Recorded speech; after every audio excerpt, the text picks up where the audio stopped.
Hi, I'm Corinne Low. I'm an associate professor of business economics and public policy at the Wharton School at University of Pennsylvania.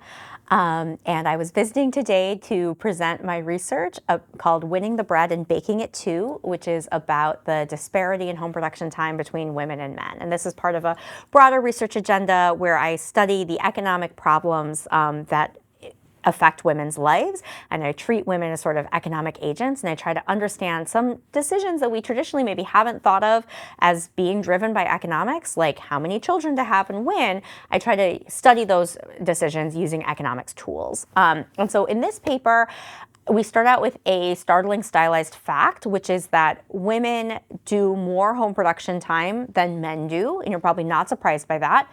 But that's true even when they're the primary breadwinner. And so that's where the title, Winning the Bread and Baking It Too, comes from. So we show that in every other couple type, straight couples with a male breadwinner, gay male couples, and lesbian couples, the breadwinner does less home production time and the non-breadwinner does more home production time. But in straight couples with a female breadwinner, that's reversed. The breadwinner still does more home production time and the non-breadwinner does less. And so the woman is doing more home production time, whether she's the breadwinner or not. And you might think that that's driven by childcare, because we know that women spend more time with children, but it's actually not. In fact, even if we exclude childcare, we see that women who are breadwinners do almost twice as much cooking and cleaning as their male partners.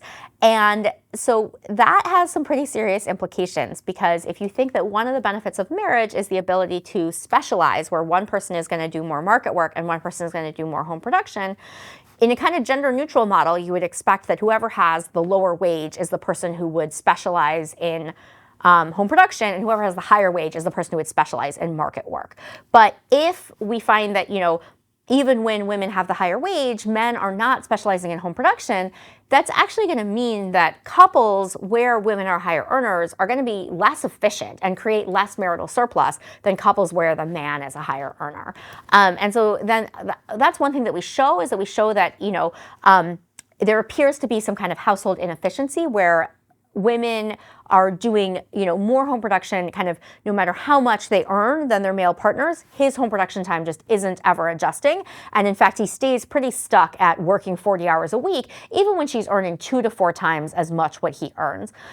And then even if he gets laid off from his job, he does increase his home production time a little bit, but we actually see his leisure time increase a lot. And so her time, when she's the sole earner because he got laid off from his job, her time doing home production is not able to decrease that much. And that means these households are actually leaving money on the table. So we show for households where both people are employed in occupations where there's a lot of part-time work, kind of hourly gig economy type jobs, maybe she's a nurse, he's an Uber driver, that still when her wage is 2 to 4 times as high as his wage, and they're able to adjust up and down the hours that they work because they're in these flexible occupations, he's still working more than she is, and she's still doing twice as much cooking and cleaning as he is. And so that's an example where, if he would pick up some of the home production tasks and reduce his hours a little bit, she could pick up an extra shift at her much more lucrative job, and the household would actually be richer overall. So as I said, this potential inefficiency in the allocation of household tasks results in a disparity in which types of households are kind of more efficient to form, or which types of marriages are more efficient to enter into. Because if you're going, as a woman, you're going to marry somebody who earns more than you, then that makes sense, because then he can specialize in market work, you can specialize in home production.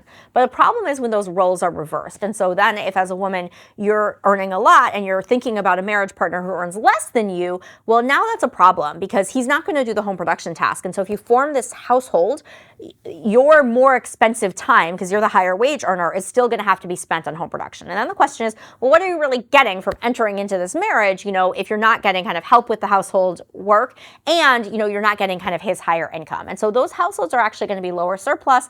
And that means if there's, search costs, or if there's shocks that make divorce happen, those households are going to be less likely to form, and they're going to be more likely to break up.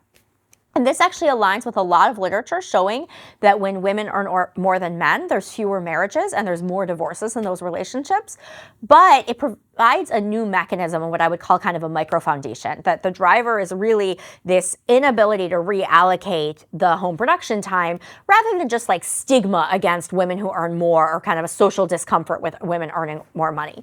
And so then we also test that in this paper. We use immigrants who move to the US and they're in different labor markets and different marriage markets. And so, you know, when they move to the US, in some places, men out-earn women in this sort of specific ethnic labor market, and in some places, women out-earn men, right?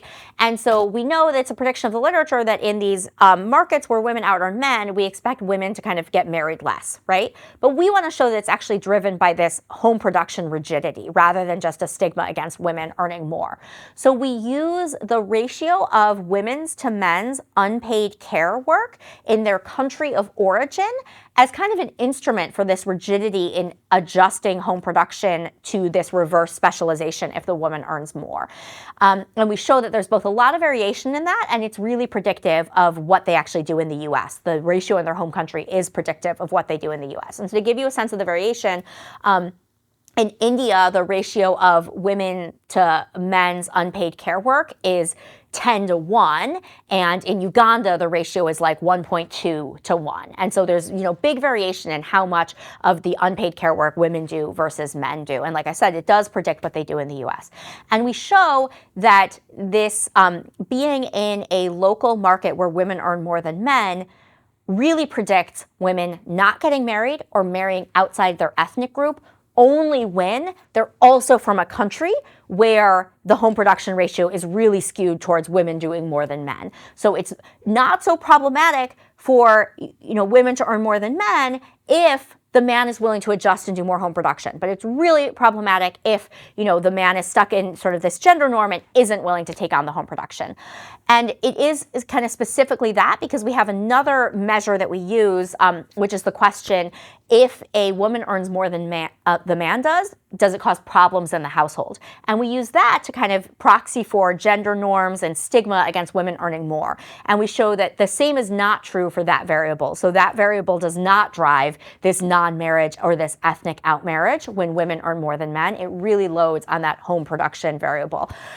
And so I would say the takeaway message from this paper is that if gender roles have converged a lot in the workplace, but they haven't converged at home, then we sort of have this unfinished revolution where you have these households where, because women are entering the workforce and they're earning more, women can earn more than men, but you don't see men also kind of switching gender roles and kind of stepping in and doing the home production. And so that has implications for, you know, who is likely to get married. It also has implications for workplace equality because it's going to be a lot harder for women to lean in at the workplace if their husband isn't leaning in at home. And so I think our policy takeaway is that we need to focus on this kind of unfinished revolution of men's home production tasks in order to continue and complete the revolution of women's participation in the workforce, and also to have more equality across marriages, because in certain marriage markets where there's lots of high-income men available, then that's going to work fine with the established gender norms. But in marriage markets where there's not a lot of high-earning men available, then those gender norms are actually going to be